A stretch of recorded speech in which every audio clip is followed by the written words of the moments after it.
Hello दोस्तों, आदाब, नमस्कार, गुड इवनिंग, सत श्री अकाल। स्वागत है आप सबका अपने चैनल मी स्टोरी टेलर में। दोस्तों, आज हम जिस इंसान की कहानी जानने वाले हैं उसको दुनिया का आज तक का सबसे अमीर डॉन कहा जाता है। एक ऐसा इंसान जिसने अपनी ज़िंदगी में 25,000 से ज़्यादा लोगों को मौत की नींद सुलाया था। इस इंसान ने करीब 13 करोड़ रुपए दोस्तों सिर्फ अपनी बेटी को सर्दी से बचाने के लिए जला दिए थे। जी हाँ दोस्तों, ये कहानी है दुनिया के सबसे बड़े ड्रग लॉर्ड पाब्लो एस्कोबार की। दोस्तों, नार्कोस देखा है आपने?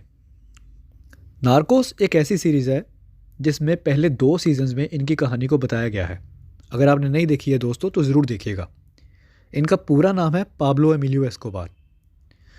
बहुत ही ज़्यादा अमीर और आज तक के सबसे बड़े माफिया रहे हैं ये। इन्होंने अपनी कोकीन सप्लाई करने के लिए अपनी खुद की पनडुब्बी तक खरीद ली थी। एक पूरा का पूरा आइलैंड तक खरीद लिया था इन्होंने। यहाँ तक कि कोकेन सप्लाई करने के लिए ये खुद प्लेन उड़ा के अमेरिका के एक शहर मायामी तक चले गए थे।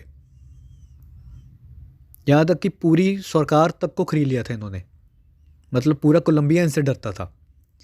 अपना अलग कानून तक बना लिया था, यहाँ तक कि अपनी खुद की अलग जेल तक बना ली थी। और कोलंबियन सरकार को इन्होंने कह दिया था कि अपनी बनाई जेल में रहूँगा, रखना है रखो, नहीं तो भाड़ में जाओ।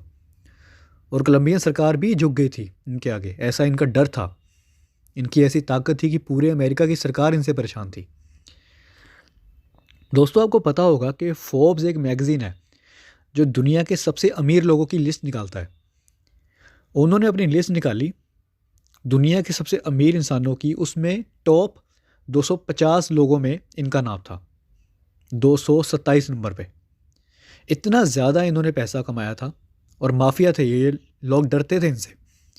हालांकि रॉबिन हुड भी थे ये लोगों की नज़र में, उसके बारे में हम बाद में बात करेंगे। दोस्तों, आज पूरी दुनिया में जो ड्रग का इंपोर्ट एक्सपोर्ट आप देखते हैं वो इन्होंने ही शुरू किया था। इनके आने से पहले भी ये सब होता था, लेकिन इन्होंने पूरे इस एम्पायर को कमर्शलाइज कर दिया था।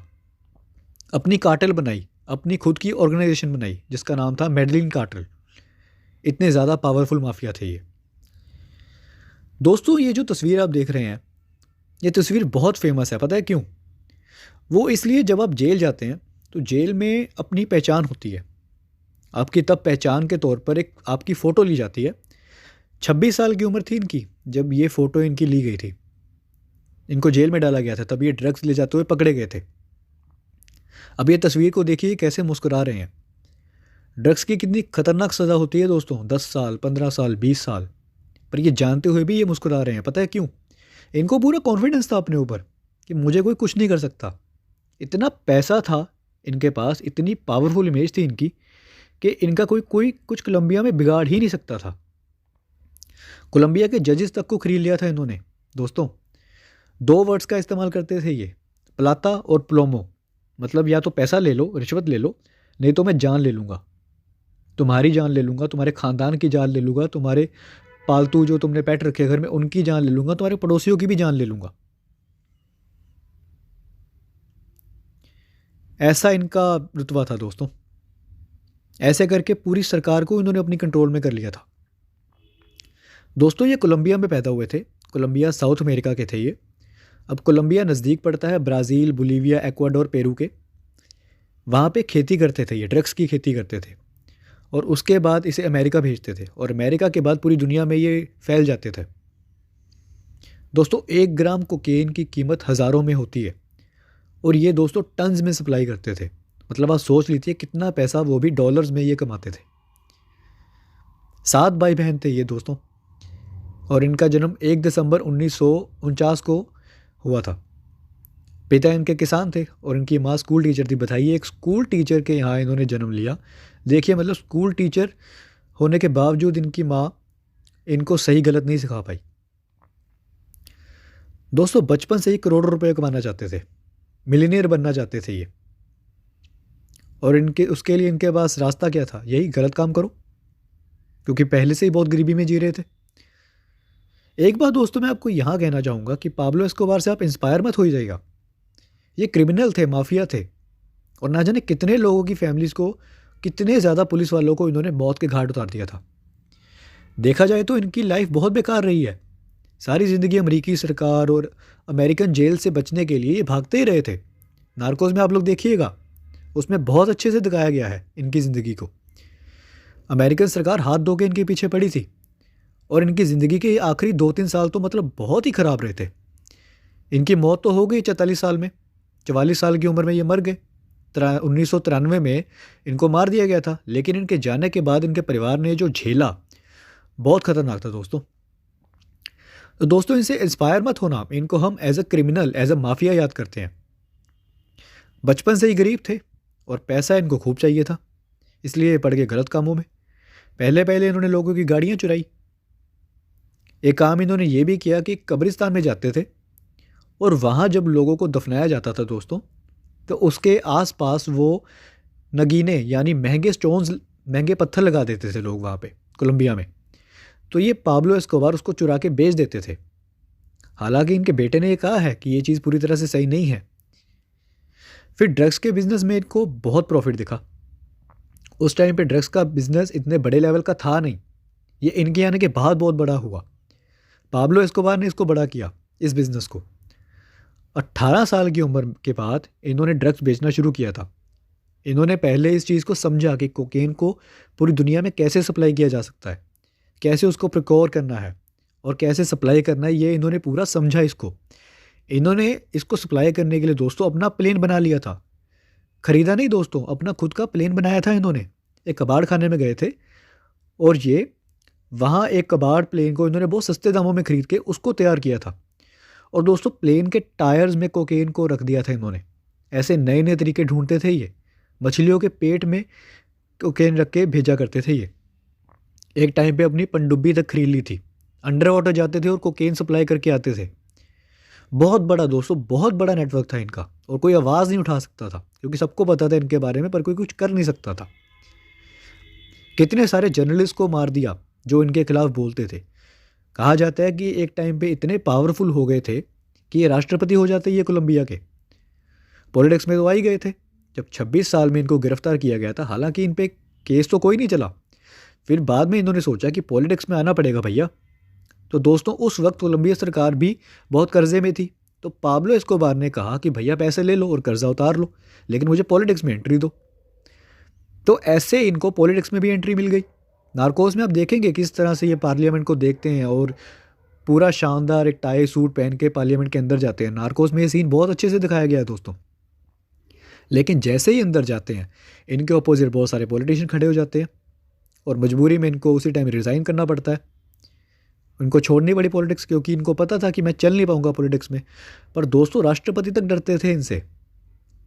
अमेरिका में दोस्तों उस वक्त हर गली में ड्रग्स बिकता था और मियामी अमेरिका का एक शहर है।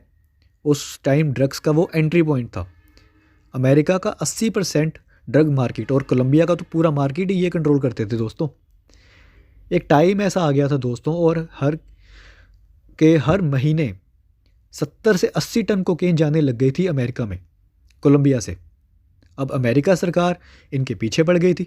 अमेरिका की DEA, ड्रग इन्फोर्समेंट एजेंसी और FBI इनके पीछे पड़ गई। अब पाब्लो को पता था कि कोलंबिया को मैं खरीद सकता हूँ, लेकिन अमेरिका को मैं नहीं खरीद सकता दोस्तों। और अमेरिका की जेल अगर मैं चला गया तो मेरा खेल ख़त्म। अब यहाँ पे कैट और माउस की चेस शुरू होती है दोस्तों। और उस टाइम पे इनकी कंपनी एक दिन में करीब 7 करोड़ अमेरिकी डॉलर कमा रही थी। एक दिन में 7 करोड़ अमेरिकी डॉलर आ रहे थे उस टाइम पे इनको। अब अमेरिकन सरकार इनके पीछे पड़ी थी और कोलंबियन सरकार भी इनके पीछे पड़ी थी, तो इन्होंने वहाँ लोगों को अपनी तरफ करना शुरू कर दिया। बच्चों के लिए स्कूल बनवा दिए, कॉलेज बनवा दिए, पब्लिक फंडिंग करने लग गए ये, गरीबों की मदद करने लग गए, तो रॉबिन हुड हो गए ये लोगों के। अब लोगों ने पाब्लो एस्कोबार को हीरो बना दिया, लेकिन अमेरिका इनके पीछे पड़ा हुआ था। और एक टाइम पे दोस्तों इतना वायलेंस होने लग गया था, इनके सर पे इनाम लग गया था। अब 90s आते आते पाब्लो एस्कोबार को डर लगने लग गया कि कोलंबिया एक्स्ट्राडिशन लगा के मुझे अमेरिका भेज देगी।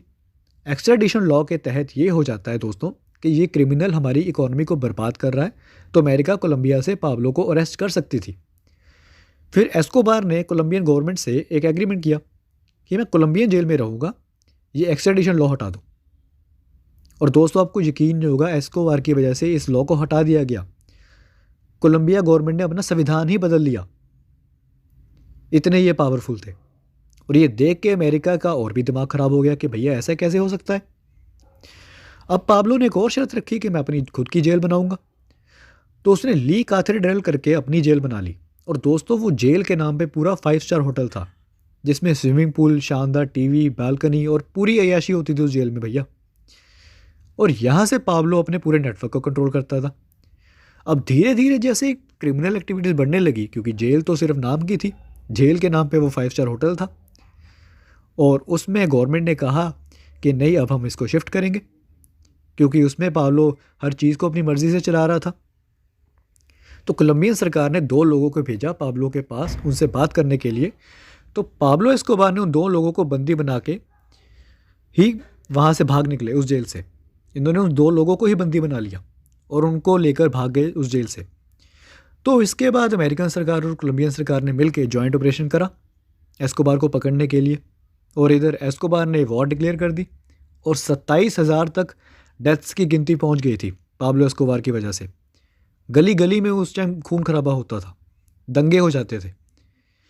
फिर अल्टीमेटली 2 दिसंबर 1993 में एक जगह एस्कोबार को ढूंढ के मार दिया गया। मरने से पहले 1.5 साल तक ये फरार थे कोलंबिया में ही, इनको ढूंढ रहे थे जगह जगह।